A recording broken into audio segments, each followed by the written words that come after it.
Peut-on être comique d'office?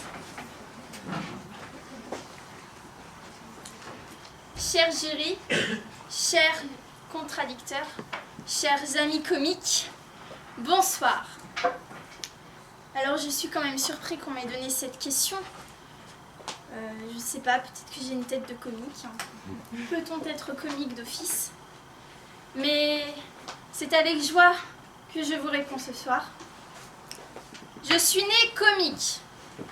J'ai toujours vécu ainsi. J'ai aimé faire rire. Mais j'ai toujours raté les marches. Je suis morte. Mais enfin non, je ne meurs pas moi. Je suis le héros et le héros ne meurt jamais. Mais vous, vous allez mourir. Mourir de rire en écoutant ma plaidoirie. Car,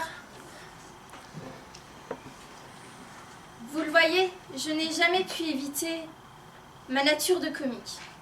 J'ai toujours été poursuivie par elle, comme d'autres comiques d'office, tel Fernandel, qui le disait. Un beau jour, j'en ai fait mon métier. Un peu forcé, presque obligé. On n'échappe pas à sa nature de comique. Alors, dites-moi quelle est cette farce que l'on me fait aujourd'hui? Et je retourne la question que l'on m'a posée. Car vraiment, peut-on ne pas être comique d'office? Être comique, on l'est très souvent, mais contre notre volonté. Il y a tout d'abord les gens qui naissent comiques. Oh, ne vous inquiétez pas, ce n'est pas une maladie. Ne soyez pas hyperchondriaque. Ce sont des gens qui ont une certaine originalité dans leur façon de parler, de rire, de manger. Et leur visage parfois est comique aussi. Mais très peu d'entre eux s'en rendent compte et le comprennent.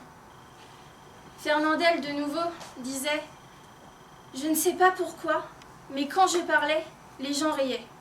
Et je ne sais pas pourquoi, mais c'était toujours comme ça. » Et lorsque vous prenez une classe, ce sont toujours les mêmes qui sont comiques, comme si une étiquette était sur leur visage.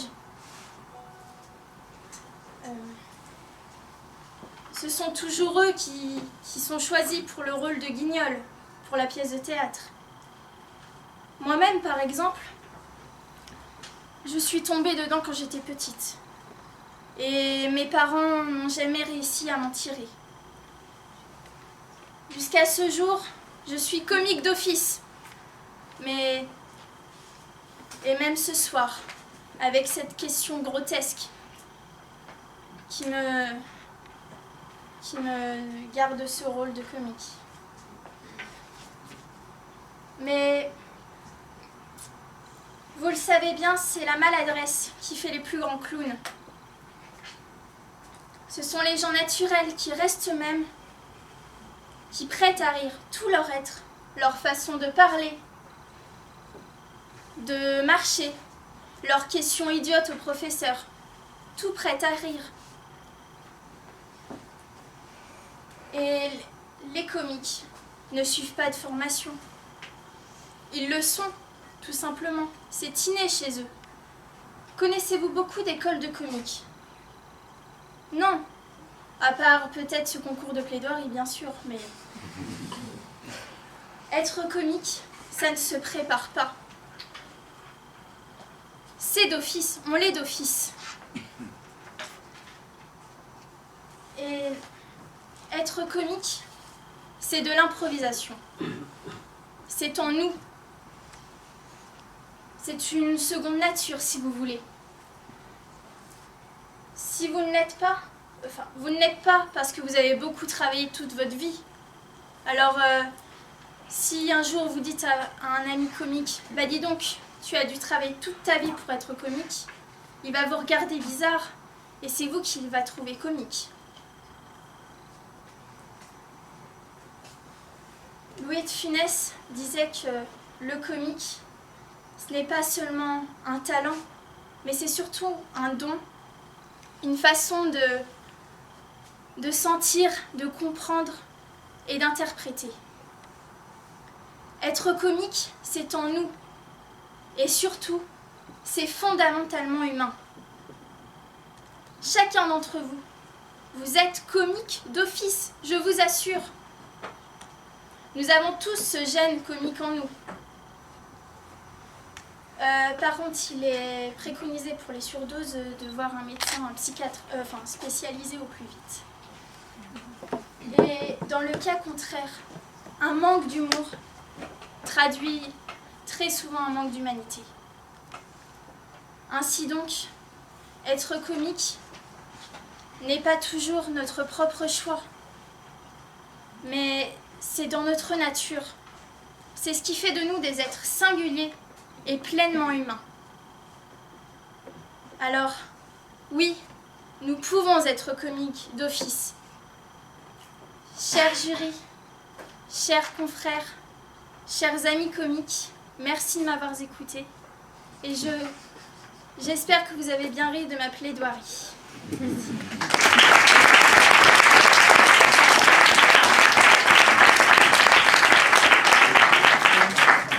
Alors merci à Chloé pour cette belle prestation. Maintenant, nous allons laisser la parole à Canel.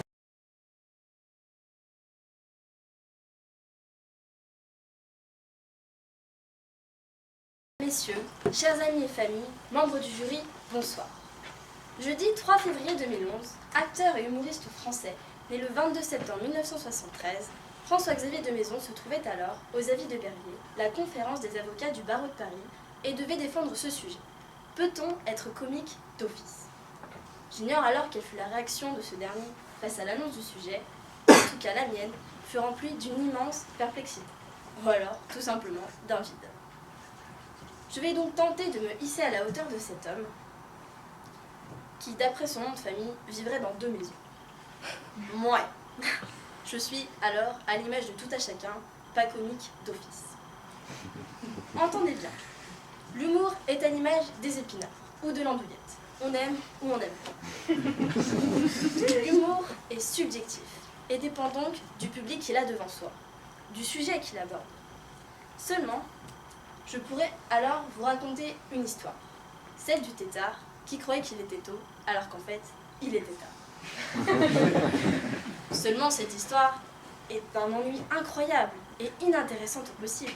Et croyez-moi, quand bien même des pointures de l'humour, telles que Gad Elmaleh ou Coluche, s'avanceraient sur le devant de cette estrade pour vous conter cette histoire, ils ne feraient pas mieux que moi-même, et vos visages ne s'étireraient pas plus afin de laisser réchapper un rire. Voyez plutôt, dans notre entourage, il y a des personnalités qui nous sont communes à tous, des personnes, des amis, se trouvant drôles, et qui vont ainsi nous raconter des blagues aussi vite que Luc et Luc dégainent son art. Et en plus, ces personnes, se croyant drôles, partent du principe que, à partir du moment où ils se font rire, c'est qu'ils sont comiques. Et qui mieux que moi-même peut vous expliquer cela, alors que j'applique ce principe auprès de mes camarades.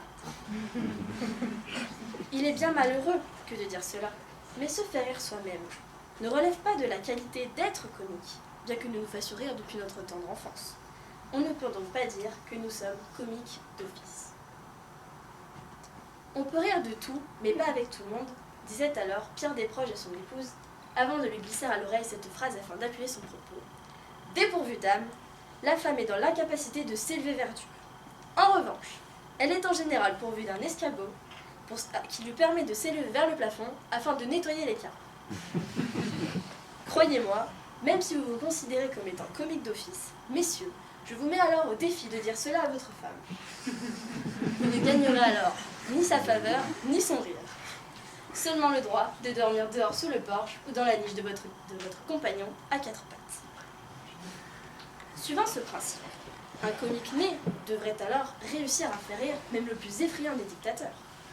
J'invite donc une nouvelle fois les plus valeureux d'entre vous, ceux qui se considèrent comme étant comiques d'office, à remonter le temps et à tenter de faire une blague à Staline ou pourquoi pas Franco. Je peux vous assurer que même si vous vous considérez comme étant comique d'office, ce serait sûrement la dernière fois que vous aurez l'occasion de faire rire quelqu'un. J'en viens alors à ce fameux 1er avril, ce jour qui est commis d'office, un jour placé sous la couleur de l'humour, où de grands intellectuels prônent la rigolade en accrochant des poissons ou en faisant croire à leurs camarades à des chimères telles que « nous n'avons pas cours la semaine prochaine ». Ce jour est en fait, en réalité, le jour le moins drôle de l'année. Il est vrai, dès votre réveil, lorsque vous voyez afficher le 1er avril sur votre réveil, cette journée vous ennuie déjà.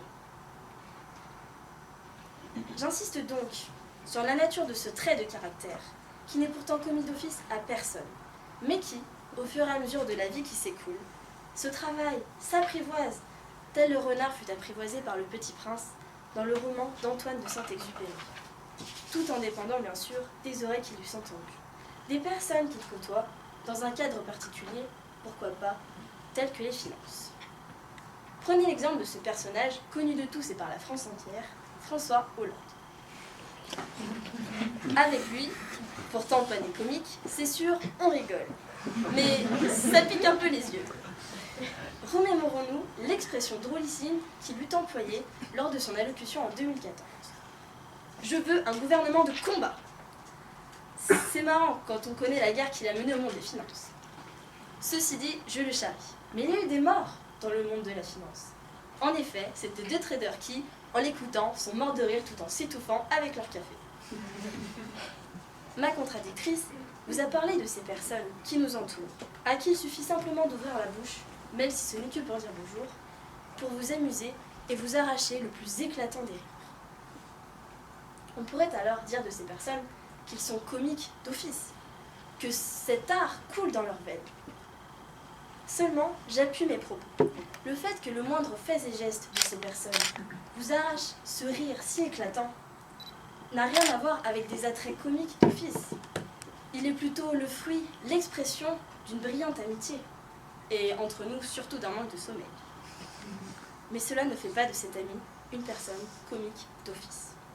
Comme quoi, certes, personne n'est un comique d'office, mais tout le monde peut le devenir.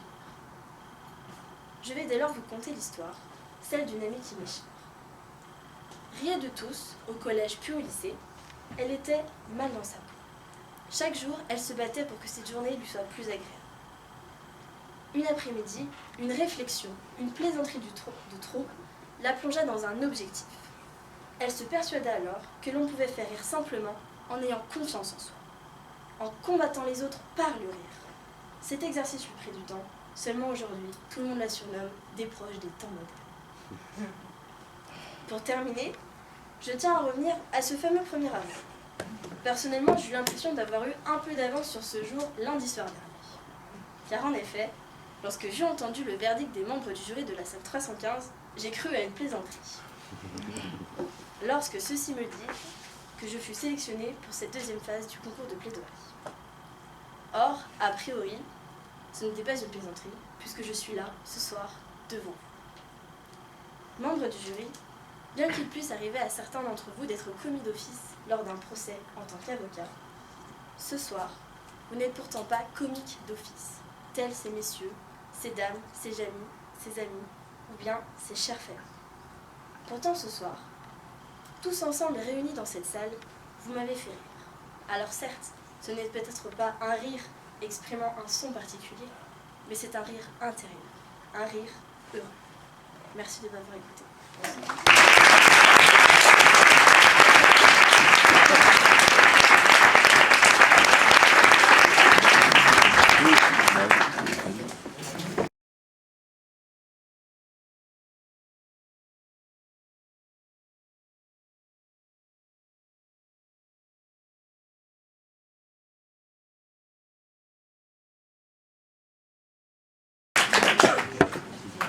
Mesdames, messieurs, bonsoir. Alors avant de commencer, j'aimerais vous avouer quelque chose. J'ai eu énormément de mal à trouver de quel côté il fallait que je prenne ce sujet. J'ai donc tout simplement commencé par prendre la feuille où était écrite le sujet et à la mettre dans le bon sens, pour pouvoir lire exactement ce qui était écrit. Celui qui parle à cœur ouvert est souvent invité à se taire.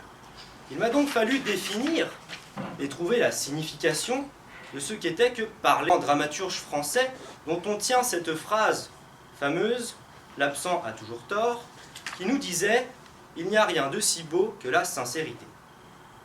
Alors j'ai continué à chercher dans mon esprit et j'ai trouvé une situation. Pas plus tard qu'hier, je dînais avec mes parents, qui sont présents ici ce soir.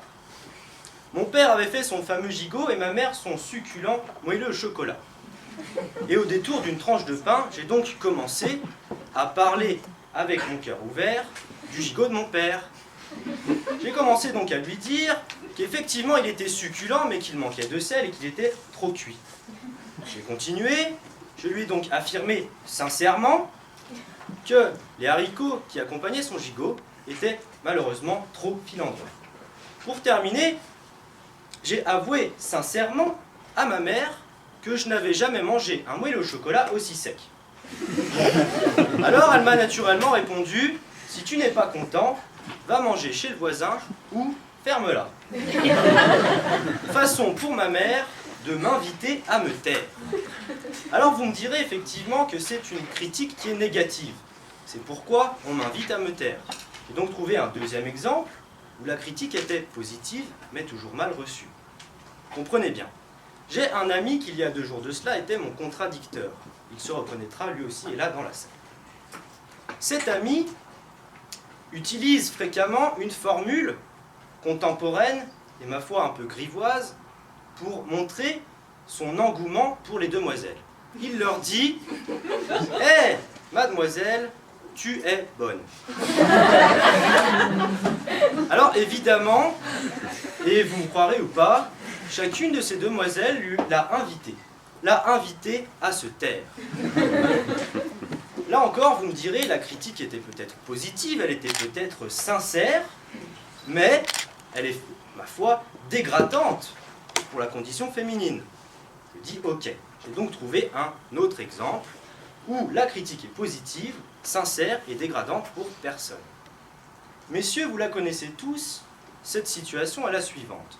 Vous êtes avec votre femme, votre copine, peut-être votre maîtresse, et vous lui dites « Chérie, tu es très belle ce soir ». Aussitôt, elle vous répond « Ah bon, d'habitude je ne suis pas ». Laissant parler votre cœur, vous lui rétorquez « Si, bien sûr, tu es d'ailleurs de plus en plus belle chaque jour ».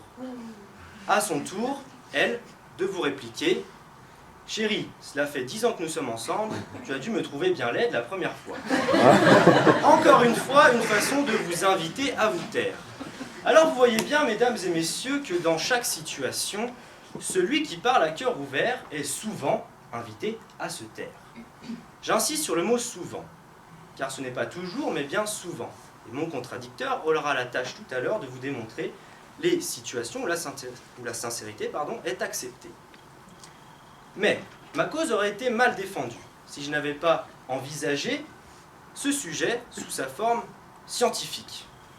Je suis donc allé voir l'éminent docteur Rabatel, chef du service cardiologique de l'hôpital Fléria à Bourg. Vous pourrez vérifier, il existe vraiment.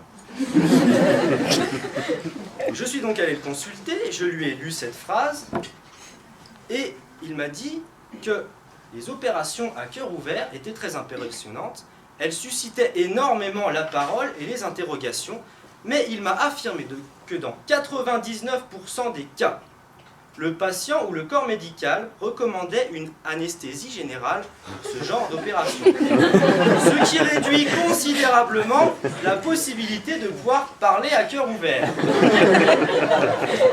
Il m'a aussi confirmé que dans le seul pourcent restant, patient extrêmement curieux ou tout simplement sadomaso, et bien dans ce seul pourcent restant, mesdames et messieurs, il m'a affirmé que là aussi le chirurgien et les chirurgiens invitaient volontiers les patients à se taire, pour 2 raisons. La première, c'est que lorsque vous parlez, cela provoque une oscillation ou un va-et-vient de votre cage thoracique. Le chirurgien a donc beaucoup de mal à pratiquer l'incision. Deuxième cause, lorsque vous parlez, cela génère un afflux sanguin dans votre ventricule droit et votre ventricule gauche du cœur, ce qui est très embêtant lorsque vous faites une opération à cœur ouvert. Alors, mesdames et messieurs, vous voyez bien que dans le cas commun, comme dans le cas scientifique, eh bien, celui qui veut parler à cœur ouvert est souvent invité à se taire. J'insiste encore une fois sur le mot « souvent », car je connais mon contradicteur, il aime l'exactitude. Pour conclure, mesdames et messieurs, j'inviterai quelqu'un qui est sincère, quelqu'un qui aime parler à cœur ouvert. Cette personne, c'est mon contradicteur, Émilien Cernay. Et ce soir, pour vous montrer que ce n'est pas tout le temps, mais bien souvent, j'invite mon contradicteur à ne pas se taire.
Ce soir, je n'introduirai à nouveau pas mon propos par une citation.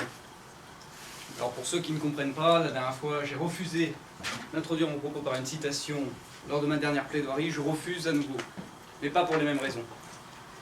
Aujourd'hui, je refuse d'introduire mon propos par une citation parce que je vais vous parler avec mes propres mots. J'ai bien dit mes mots.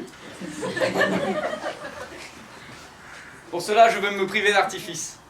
Une veste ou une cravate ou un pupitre. Je garde le reste de mes vêtements, je vous rassure. Ce soir, tout est une question d'authenticité.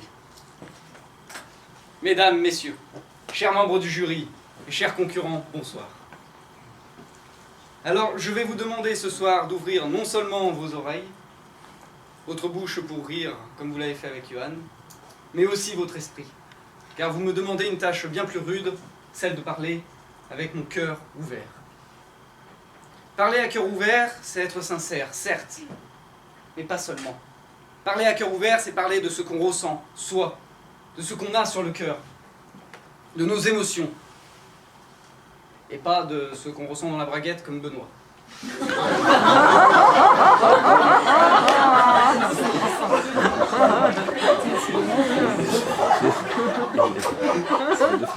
Alors, Johan l'a dit, j'aime l'exactitude. Et puisque je suis censé parler de moi, je vais vous le dire, oui, c'est peut-être un de mes défauts, je suis un peu exigeant, voire chiant sur les mots. Mais j'ose citer avec précision Pierre Perret, parce que j'ai vu que vous aviez dénaturé ce sujet, que vous aviez osé déformer cette citation.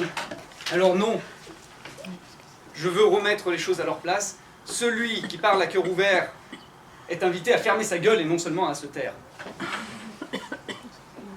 Voilà quelqu'un qui parlait aussi crûment que son cœur. Et devinez, personne ne l'a fait taire. La preuve en est, ce soir je parle avec ces mots, sur ces mots. C'est le thème du sujet. Parler à cœur ouvert, comme je l'ai dit, et dévoiler ce qu'on a sur le cœur.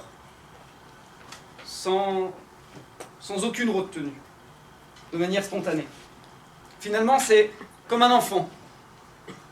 Un enfant qui parle avec son cœur. Car quoi de plus sincère que les doux mots d'un enfant? Ne dit-on pas que la vérité sort de la bouche des enfants? Enfin, la vérité. Je vais me baser sur ma propre expérience en tant qu'enfant et je vais plutôt dire la sincérité sort de la bouche des enfants.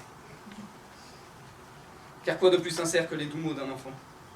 N'est-ce pas dans ces moments où notre vie nous épuise, notre travail nous exaspère, notre routine nous effrite, nous voulons fuir notre quotidien, y compris à la fac, je vous rassure, que les mots d'un enfant, que sa pure innocence et sa naïveté nous réconfortent? Les enfants ne cachent pas leurs larmes, car ils n'ont pas de honte. Ils savent qu'ils n'ont pas à avoir honte. Et ils savent aussi que si les mots manquent pour exprimer ce que vous avez sur le cœur, le corps vous obligera à parler. Il vous interdira à vous taire. Quand nous refusons de parler à cœur ouvert, le corps reprend le dessus. Rien de plus fiable que le langage du corps et du cœur. Excusez-moi. Car quoi de plus sincère que des larmes coulant sur ses joues? Quoi de plus sincère que les rires retentissant dans cette pièce? Quoi de plus sincère que ces cris de panique? Quoi de plus sincère que ce visage apeuré de cette voix chevronnante? Et quoi de plus sincère que cette jambe qui tremble depuis le début de cette plaidoirie? Mais quelle idée j'ai eu aussi de me mettre dans ce pétrin.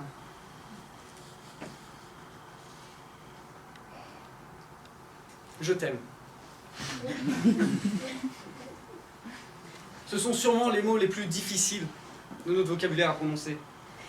Et pourtant, ce sont assurément les plus réconfortants. Si ce soir je dis à ma mère, ici présente, que je l'aime, est-ce que quelqu'un me jettera la pierre? Est-ce que quelqu'un, l'un d'entre vous, cherchera à m'interrompre? Non. Et pourtant, cela ne vous concerne pas, c'est à elle que j'ouvre mon cœur, même si je vous apprécie. Mais vous ne m'interromprez pas simplement parce que cela vous fait du bien d'entendre, même si aujourd'hui cela ne vous est pas adressé, d'entendre quelqu'un qui vous parle à cœur ouvert. Si vous aimez une personne, est-ce que pour autant vous écouterez toujours ce qu'elle a à vous dire? Non, je ne crois pas. Quand ma copine me raconte tous les détails de sa journée, je dois plaider coupable, je n'écoute pas vraiment tous les détails. Mais ne me jetez pas la pierre. Maître, par exemple. Quand votre mari vous raconte qu'il a dû se rabattre sur un jambon fromage parce qu'il n'y avait plus de thon, tomate, crudité, est-ce que vous l'écoutez franchement? Bah oui.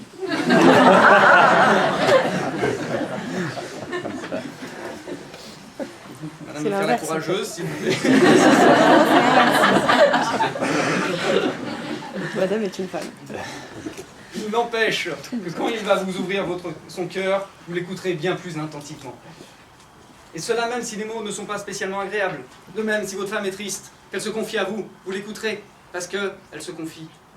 Et si vous vous disputez avec votre mari, vous l'écouterez, parce qu'il vous dit ce qu'il a sur le cœur, et c'est le moment où c'est le plus important. C'est là où vous pouvez résoudre tous les problèmes, c'est là où vous pouvez créer votre relation. Alors certes, quelqu'un qui gémit, qui se plaint, qui s'apitoie sur ce sort, ça énerve. Et ce n'est pas ça quelqu'un qui ouvre vraiment son cœur. Ce n'est pas ça quelqu'un qui parle à cœur ouvert. Quelqu'un qui parle à cœur ouvert, ce n'est pas quelqu'un qui cherche à se plaindre, mais c'est quelqu'un d'entier. C'est quelqu'un qui n'essaye pas de se faire passer pour quelqu'un d'autre. C'est quelqu'un de sincère, oui, et de sincère avec lui-même aussi. Quelqu'un qui parle à cœur ouvert, c'est quelqu'un qui dit la vérité. Ou plutôt, non, sa vérité. Et il ne faut pas interrompre quelqu'un qui parle à cœur ouvert, c'est chose si rare. Mais heureusement qu'on n'invite pas quelqu'un qui parle à cœur ouvert à se taire. Heureusement. C'est ce qui fait l'essence même de l'humanité. Car comment pouvons-nous prétendre connaître quelqu'un si celui-ci ne vous confie pas qui il est? Si celui-ci ne vous ouvre pas son cœur? Comment pouvons-nous justifier l'amour ou l'amitié si vous ne connaissez pas ce que la personne porte en elle? Appelez-moi naïf tant que vous voulez, mais il me semble que si nous ne recherchions pas tous la sincérité du cœur, les interactions humaines se seraient éteintes depuis bien longtemps. Alors voilà, environ 7 minutes que je parle, et personne ne m'a encore interrompu. Comme quoi on ne cherche pas à faire taire quelqu'un qui parle à cœur ouvert. Merci.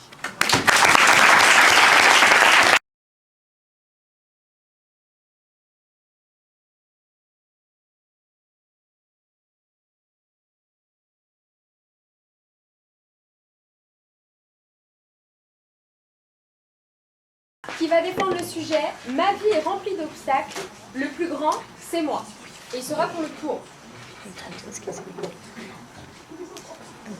Alors je voulais pas vous paraître impoli ce soir ou vexer mes amis de gestion, de droit ou d'économie, mais on est d'accord pour dire que vos sciences, ça fait vraiment pas le poids face à l'histoire.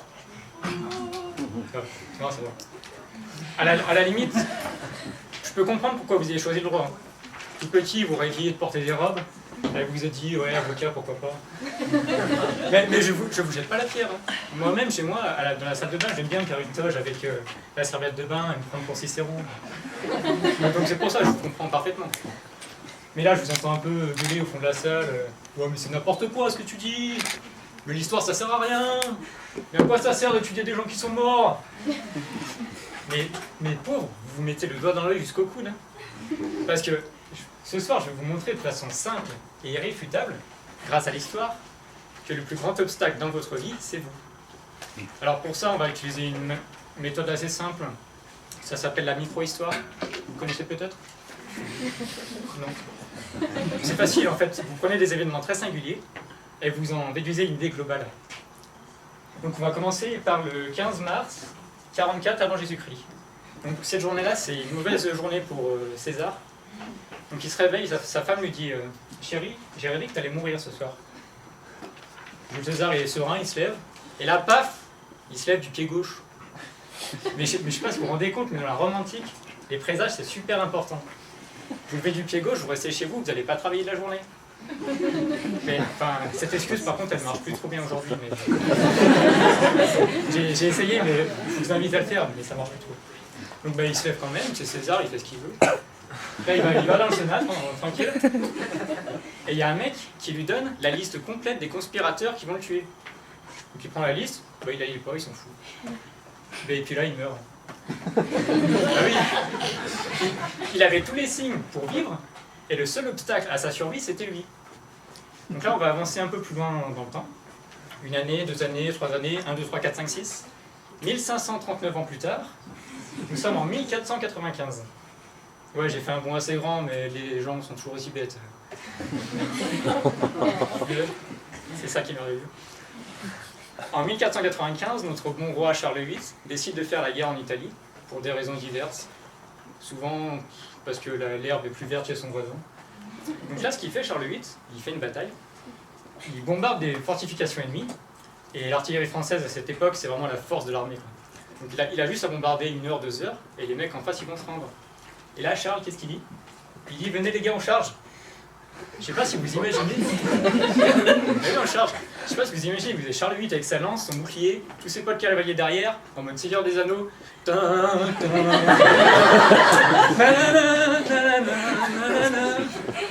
Et là, il se fait démonter. Bah, oui. Le mec, il charge, il a perdu la bataille. C'est à cause de lui. Mais chouchou, ça fait 1 siècle qu'on a compris que ça marchait plus, ça. Oui, je m'appelle chouchou, j'ai des petits surnoms pour mnémotechnique. Ça fait 1 siècle qu'on a compris que ça marchait plus, les charges de cavalerie comme ça. Donc là, on a l'exemple du type du mec. Il a la victoire à portée de main, et c'est à cause de lui qu'il se plante. Il s'est dit, ouais, je pense une bonne idée, c'est vrai, ça, je le reconnais que ça a la classe. Mais ça ne marche pas du tout. Ce qu'on retient de ces exemples, et j'avais pas besoin de chercher très loin, c'est que la seule raison de vos échecs, c'est vous.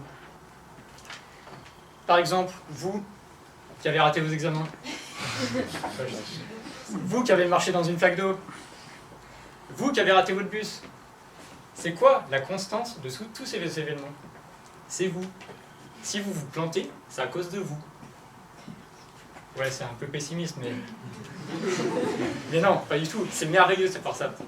C'est merveilleux de savoir que la cause de votre échec, c'est vous. Parce que vous pouvez inverser la tendance. Si vous réussissez, c'est grâce à vous aussi. Par exemple, et c'est vraiment l'exemple irréfutable, j'aurais pu commencer par ça ce soir, m'en aller tranquille.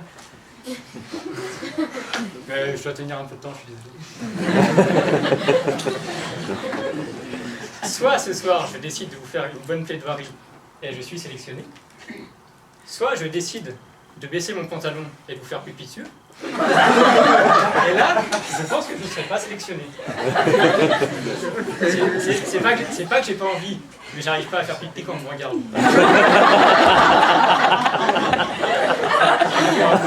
J'ai fait un raccourci. Arrêtez de rire, s'il vous plaît. Non mais, je pense que ce soir, en fait, vous avez tous compris, tous, que le seul obstacle entre le jury et ma plaidoirie, c'est moi. Et là, le mieux, c'est que la preuve, c'est le jury qui va vous l'apporter après les délibérations. Merci.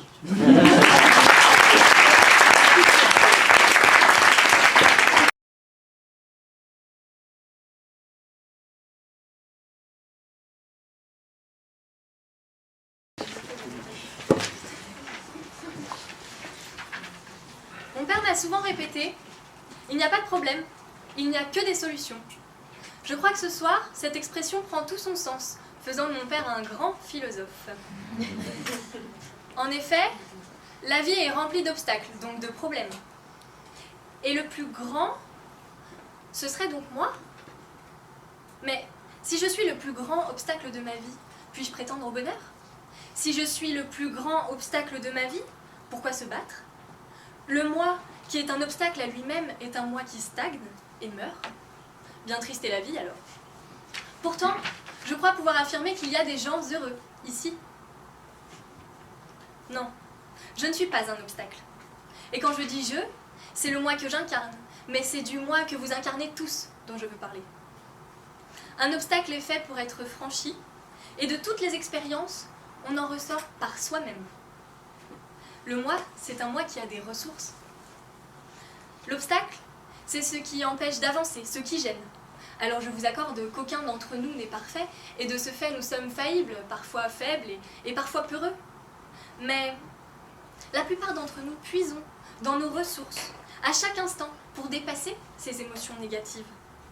Nous allons au-delà de ce que nous nous pensions capables de faire. Nous repoussons les limites de ce qui était jusque-là possible. Chacun son obstacle, petit ou grand, éphémère ou récurrent. Mais moi, je ne suis pas un obstacle, non. Je suis la source de la solution. En effet, nous avons tous des faiblesses, mais qui sont contrebalancées par des forces naturelles qui nous permettent d'avancer jour après jour, coûte que coûte. Là où je m'enfuis en courant devant une araignée, je me présente à l'oral devant vous ce soir. La plus grande des ressources du moi, c'est l'apprentissage.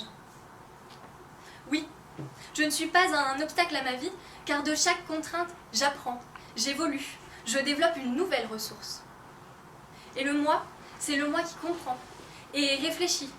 C'est le moi qui souhaite ne pas recommencer et qui, chaque fois, appréhende les choses différemment.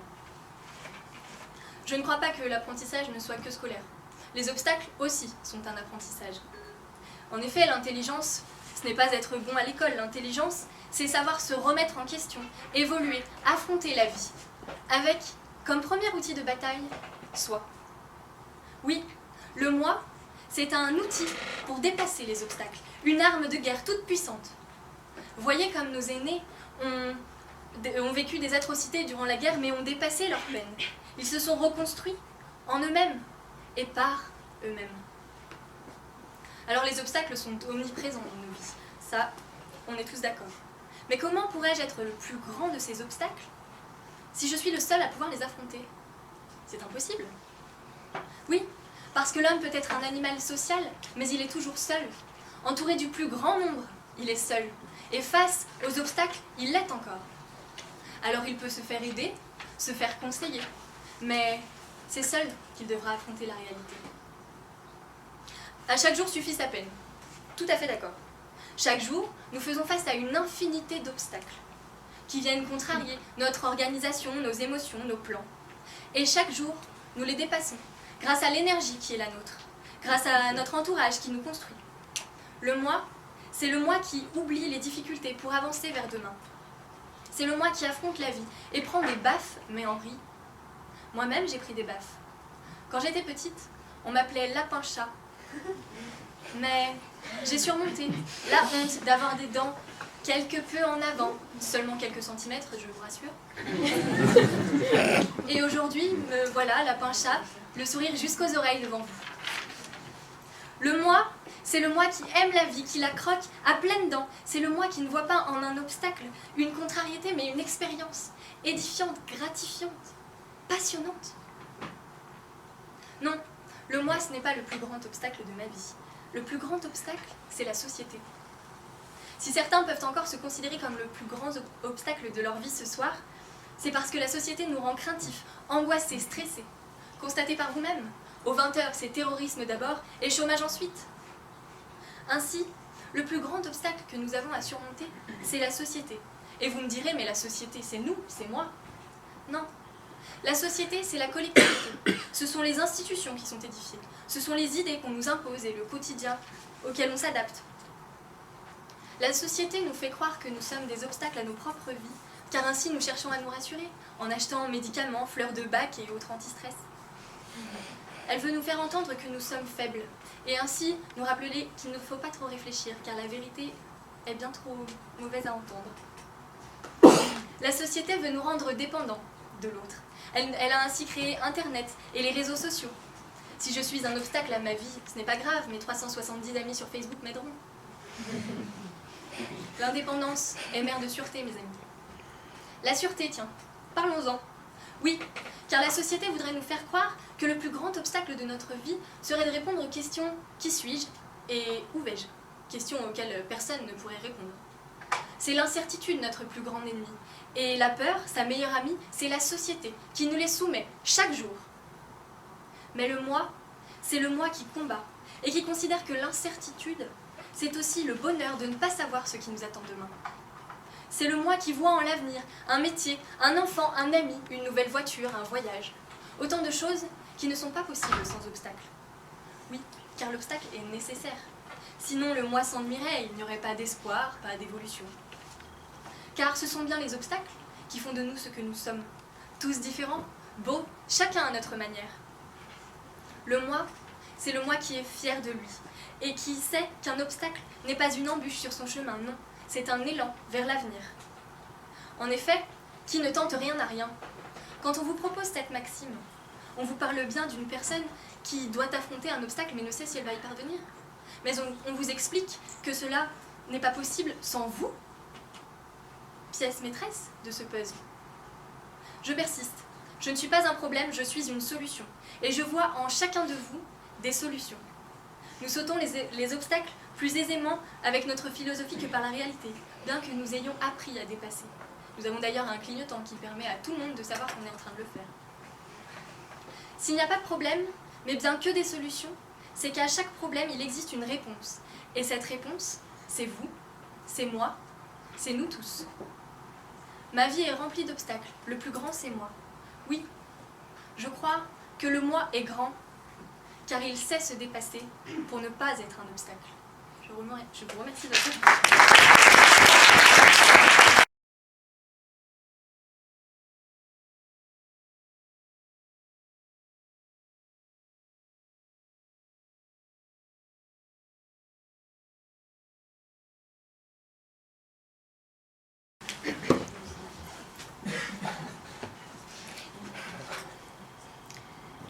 Le peu que je sais, c'est à mon ignorance que je le dois.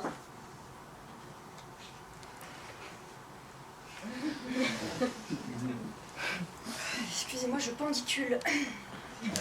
Oui, la pendiculation est le fait d'étendre ses bras et ses jambes lorsque l'on baille.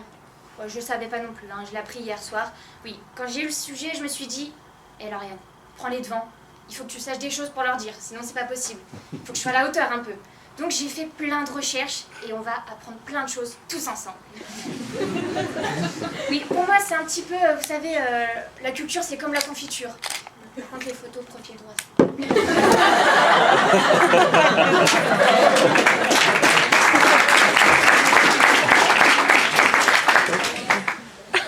La culture c'est comme la confiture, moins on en a, plus on en étale. Je vous dis pas les tartines que je fais. Moins j'en sais, plus je veux qu'on le sache.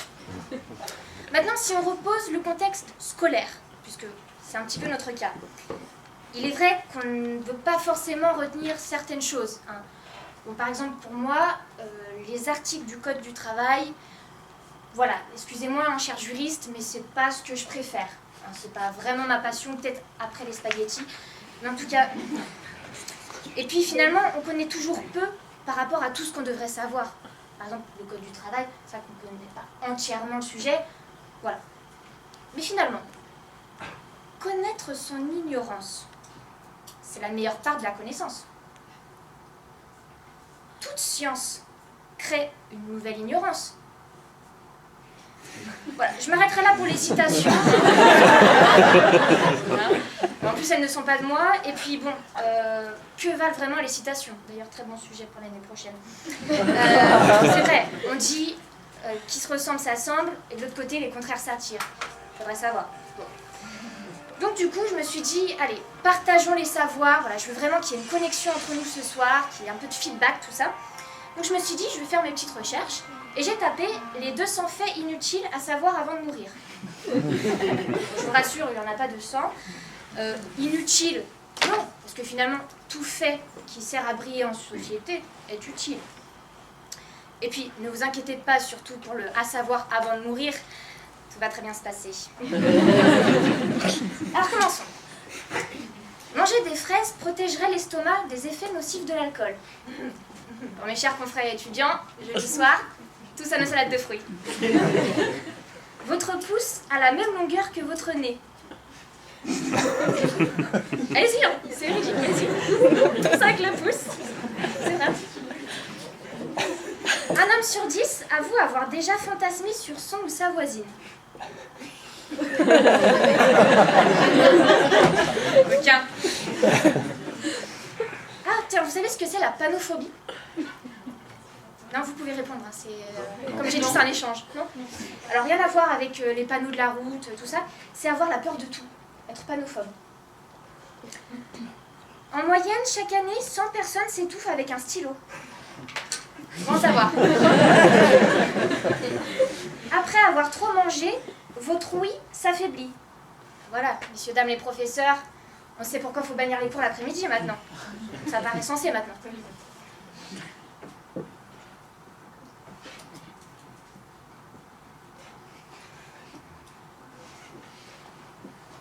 Ouais, c'est gênant, hein. Un silence devient gênant au bout de 4 secondes. Bon là j'ai fait 8, un petit kiff comme ça. Mais c'est vrai qu'on n'aime pas trop les silences. On ne sait pas si je suis en train de réfléchir, si j'ai eu un trou de mémoire dans ma plaidoirie. Même des fois on ne sait pas dans un dialogue si la personne a entendu ce qu'on a dit. Ou alors des fois le silence est même intentionnel, hein. Bon, maintenant qu'on se connaît bien pour l'anecdote, et je pense que ça vous concerne aussi, le cas des mamans. Voilà, pour l'anecdote, j'ai une maison à étage. Donc je me trouvais à l'étage, ma mère en bas. Et c'est alors qu'elle me dit « Lauriane, maman !» Comme vous, je suis restée dubitatif devant sa volonté de me parler. Je me suis dit, si elle veut communiquer avec moi, elle va tout simplement monter à l'étage. Face à ces 5 tentatives consécutives, je me suis dit qu'il était temps d'agir et de descendre pour savoir de quoi il s'agissait. Bon, elle voulait simplement savoir l'heure qu'il était. Mais ce qui m'a vraiment fait rire, c'est sa tête, puisqu'elle était en train de se maquiller et elle se mettait du mascara. Alors je sais pas si vous avez déjà vu quelqu'un se mettre du mascara, ça ressemble à ça. D'ailleurs, est-ce que vous savez pourquoi les filles, ou les personnes en général, qui mettent du mascara, ouvrent la bouche? Exactement, c'est pour éviter le battement de cils. Voilà, pour essayer chez vous ce soir. Voilà. Donc pour vous montrer voilà, à quel point j'ai été curieuse, j'ai voulu qu'on partage tout ça. D'ailleurs, la citation qui me sert de sujet, le peu que je sais, c'est à mon ignorance que je le dois, est de Sacha Guitry, qu'on connaît tous. Et voilà, j'ai essayé d'exploiter vraiment ce sujet. Hein. J'ai vraiment mis toute mon envie. D'ailleurs, ne dit-on pas que le talent, c'est d'avoir envie. Alors à tous mes confrères et à ceux qui ont participé à la plaidoirie, ayez du talent, on vous reconnaîtra du génie. Merci.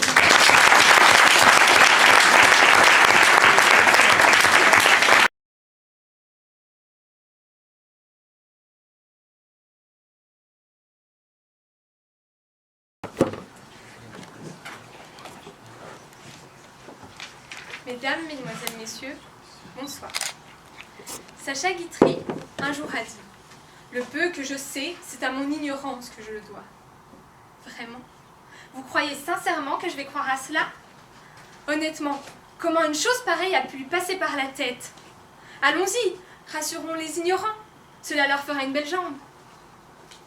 Telle a été ma première réaction. J'ai alors tourné cette affirmation 1000 fois dans ma tête afin de mieux comprendre, de mieux savoir où il voulait en venir. Parce qu'après tout, il devait bien y avoir une raison pour qu'il dise une chose pareille. Cependant, après en avoir saisi le sens, je reste encore bien sceptique. Je vais donc vous faire part des 2 interprétations qui me sont venues à l'esprit. afin que vous parveniez à mieux me suivre et par là même à vous convaincre de ce scepticisme. Aussi, je vais me permettre de poser une première interrogation. Puis-je seulement dire que c'est parce que je sais, parce que je suis ignorant, pardon, que je sais? Ignorance, savoir, savoir, ignorance. J'ignore donc je sais parce que je suis ignorante? Oh, bien sûr que non! Cela n'a aucun sens! D'abord, comment pouvons-nous associer de tels mots? Ce n'est pour les opposer. Parce que l'ignorance, qu'est-ce que c'est? L'ignorance, c'est le fait de ne pas savoir quelque chose. L'ignorance, c'est le défaut de connaissance, le manque d'expérience portant sur un domaine donné. L'ignorance, c'est l'insuffisance générale de l'instruction, du savoir intellectuel. Alors, comment en venir à dire que l'ignorance est mon propre savoir? Enfin, soyons honnêtes envers nous-mêmes. Si cela était vraiment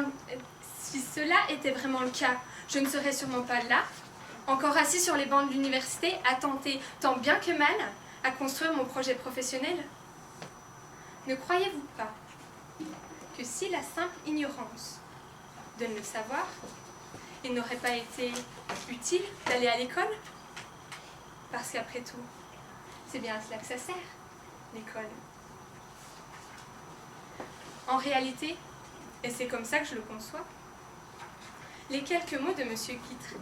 Guitry parviennent en un sens à remettre toute notre éducation en question, notre scolarité et voire même nos bonnes manières, notre savoir-vivre. Finalement, est-ce que tout ce que nous avons appris, cela n'a pas servi? Que ma seule ignorance aurait suffi? Alors moi je vais vous dire, cette idée me déprime. Pourquoi avoir passé 21 ans de ma vie à apprendre, savoir, être informé, pour qu'un jour on me dise solennellement, et en plus contente de m'en convaincre, que le peu que je sache, c'est de mon ignorance que je le dois. Dans ce cas, moi qui avais prévu de finir mes études dans 5 ans, autant arrêter immédiatement. S'il suffit de rester dans l'ignorance pour savoir. Alors certes, cette interprétation peut paraître un peu compliquée. Alors je vais passer sur la seconde interprétation qui m'est venue à l'esprit, qui sans doute vous parlera un peu plus. En effet, cette citation peut être entendue tout autrement. Si le peu que je sais est dû à mon ignorance, est-ce seulement à elle que je le dois? Alors oui, c'est nécessairement ce que ma contradictrice attendait de vous expliquer. Et peut-être est-elle parvenue à vous convaincre un instant. Mais peut-on véritablement dire que notre savoir trouve seulement son origine dans notre ignorance? Certes, comme cela a pu être suggéré, c'est de l'ignorance que peut naître notre savoir. Et sur ce point, comment ne pas être un semblant d'accord? Bien sûr, force est de constater qu'à chaque fois que je fais une nouvelle découverte, chaque fois que j'apprends quelque chose de nouveau, je me rends compte de mon ignorance. Plus je progresse dans ma connaissance, plus je me rends compte de mon ignorance. Et nous pourrons le dire, peut-être est-ce bien de là que va naître le savoir. Mais n'y a-t-il que de l'ignorance que nous pouvons prêcher ce savoir? D'autres facteurs ne sont-ils pas à prendre en compte dans la quête du savoir, la recherche de nouvelles connaissances? Et votre curiosité, monsieur? Vos envies, vos désirs, vos ambitions, madame? Votre éducation, qu'elles viennent de vos parents, de votre parcours scolaire, de vos expériences professionnelles? Toutes ces raisons ne sont-elles pas, elles aussi, la source même de votre savoir? Après tout, là, devant vous, n'est-ce pas une nouvelle leçon que je suis en train d'apprendre? Alors oui, j'ignorais totalement à quoi m'attendre en m'engageant dans une telle aventure, je vous l'accorde. Mais je ne suis absolument pas convaincue que c'est de ma seule ignorance que je dois cette nouvelle leçon, cette superbe expérience. Ne serait-ce pas plutôt à mon envie? Ma volonté de savoir ce que je vaux? Mon besoin, une fois de plus, de montrer de quoi je suis capable et d'affronter, en vous regardant droit dans les yeux, mon insupportable manque de confiance en moi, sans que vous ne soyez en mesure de vous en apercevoir. Maintenant, ça y est. Et après vous avoir fait part de mes deux théories, je suis en mesure de vous le dire, et je doute que vous soyez en mesure de me contredire. En restant ignorant, on ne saura rien. Mais si l'ignorance a été capable de donner naissance à mon savoir, ce n'est pas seulement à elle que je le dois. C'est également à la combinaison de tout ce que je suis, de tout ce que j'ai appris à travers mes erreurs, mes faiblesses, mes réussites, mes échecs, mes parents, ma famille, mes amis, et même vous, cher public, cher jury. C'est également grâce à vous que j'apprends aujourd'hui. Alors finalement, pour toutes ces raisons, comment ne pourrais-je pas à nouveau vous le dire? Alors au risque de me répéter, mesdames, mesdemoiselles, messieurs, merci pour ce moment.